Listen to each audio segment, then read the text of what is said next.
ಎಲ್ಲರಿಗೂ ನಮಸ್ಕಾರ. ನನ್ನ ಹೆಸರು ಭವಿಷ್ಚಂದ್ರ. ನಾನು ಇವತ್ತು ಮಂತ್ರ ಹೇಳ್ತಾ ಇರೋದು ಮಂತ್ರ ಪುಷ್ಪಂ.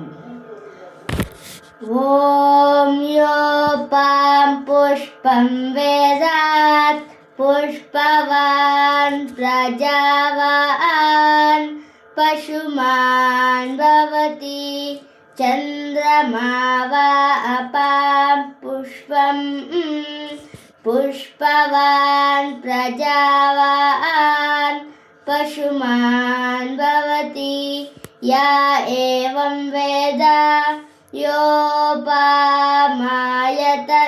वेद आयतनवान् भवति अग्निर्वा अपामायतनम् आयतनवान् भवति योऽग्निरायतनं वेद आयतनवान् भवति अपो वै तपन्नपामायतनम् आयतनवान् भवति या एवं वेद योपामायतनं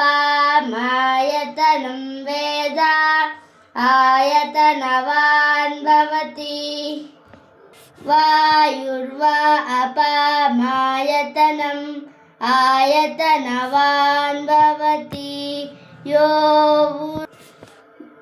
यो वायोरायो वायतनं वेद आयतनवान् भवति अपो वै तपन्नपामायतनम् आयतनवान् भवति या एवं वेद योपामायतनं वेद आयतनवान् भवति।